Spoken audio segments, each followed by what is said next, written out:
Hello everyone, I'm Rafael Alvarez and this is Alvarez Metalworks. Before we get started today, I wanted to give a special shout out to my channel sponsor, RorikSupply.com. They've been a tremendous amount of help to me when it comes to producing these videos for all of you. Check out RorikSupply.com. They have flap discs, cutoff wheels, grinding wheels, welding blankets, drill bits, burr bits, welding helmets, roll-lock discs, you name it, the list goes on and on. Use coupon code METAL, save yourself 10% off anything that you order from them as many times as you choose to use that coupon code. That's my thank you to you for supporting my channel. With that being said, let's get to work. Hey everyone, here we are with the shop update. It's been a long time coming. I know I promised you guys that follow me on Facebook this video. And it's just now getting here. For those of you that don't follow me on Facebook or Instagram, I highly recommend you do so. The links will be down in the description. And the reason being is because I'm moving. As I stated in a previous, my last shop update, the owner of the house that I've been renting since 2012 has decided to sell it. He's been in the middle of a sale since, I would say, about December. No, actually earlier than December. I don't remember the exact date. Late fall, he was in the middle of that sale. And the new owner needs this shop.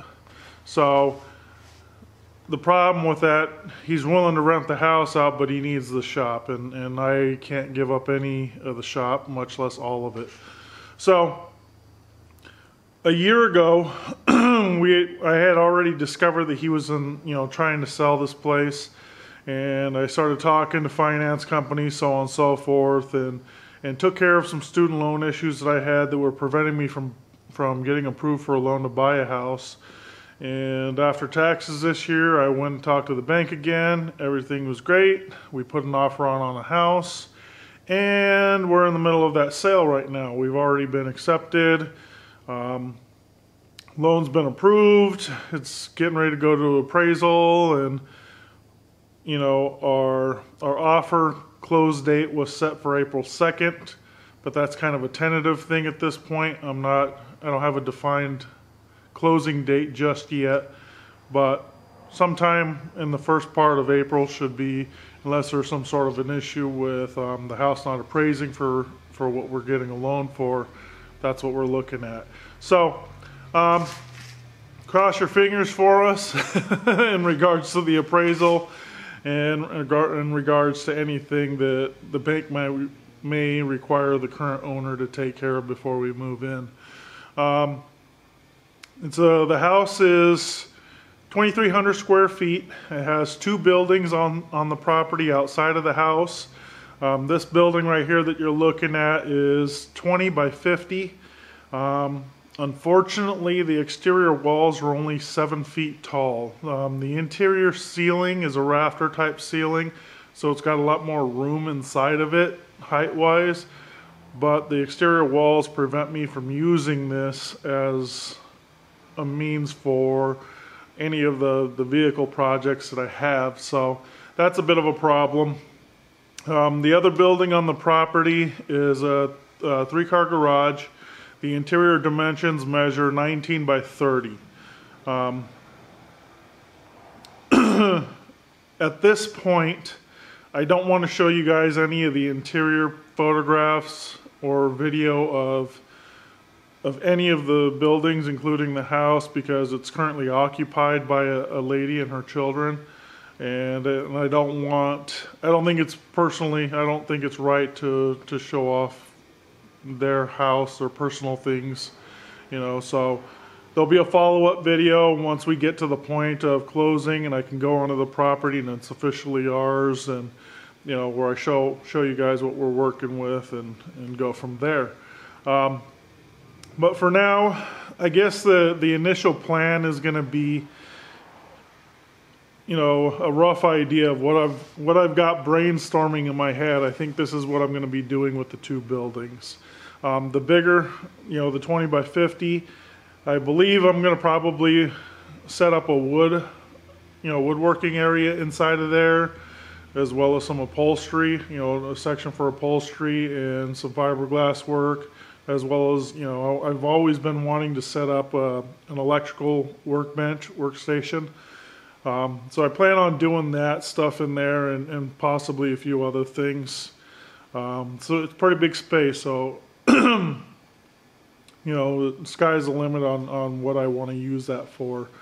As far as the garage is concerned, that's going to be delegated to all the fabrication work. I'm hoping to be able to consolidate just the welders, the weld tape, my welding table, the metal racks, things like that, in a way where I still have one bay left open for a vehicle. Unfortunately, the walls again on this are only 8 feet tall, so the garage doors are only 7 feet tall, which allows me to get Project Pathfinder in there, but this behemoth behind me, Project Tow Rig, will not fit, not with the sleeper and the flatbed on it. Honestly, I don't even know if the dual axles will fit in the door. I have to measure that and check on that. So as a result, I've got to figure something out for this. I'm not selling it. My intention is, as time and money permits, to expand upon that garage and build a section off of it that has 14-foot walls so I can put a lift. I don't know when that's going to happen because it's all going to be based upon income. And, I know for the rest of this year, we're probably going to be pretty tight and budgeting really strong because we don't have any idea what the cost of living is going to be come next winter when we get in there. I mean, we can ask this lady all day long what her bills are, but her bills are going to be different from our bills. So, and especially when we go into it, she's been there for a number of years. This will be, next winter will be our first winter in the house. And the house is heated with propane. So, and propane out here in New York is super expensive. So I'm not entirely sure what to expect. We're going to start budgeting as soon as we move in and try to set aside as much money as possible so that if there is any surprises come next winter, that we don't bury ourselves. We got to be smart about things. But that puts me in an awkward situation with progress as far as projects and things like that are concerned and any kind of remodeling we want to do on the house. The biggest issue that I have to work around is neither the shop or the garage has adequate power for anything that I'm doing. They both have power, but it's only a one circuit, 120 volt, 20 amp circuit in each one of them. So, which is absolutely not okay. On the bright side, the property has 200 amp service to the house. So, and that's the most you can get without putting a transformer on your property, at least here in New York. So it's really just a matter of me running wire from the breaker box in the house to either of the buildings or both of the buildings. But when you're talking about running that heavy of a gauge of wire to both of them, underground conduit, it can get expensive. So I'm not sure what I'm going to do about that just yet. I got to get to the property. I got to get on the property and really assess it. Look at the size of conduit that they're already running the current wire through, and hopefully it's large enough where I could just pull the larger wire through it. But more than likely not. So that's a big headache when it comes to being able to move this shop into that shop and not miss a beat. I'm going to be missing a few beats. But it's going to be mine. I'm happy. The property is a little over an acre. That'll let me play around on my quad in the yard and not have to worry about neighbors and things like that. And I'm pretty excited about it, but super stressed out at the same time.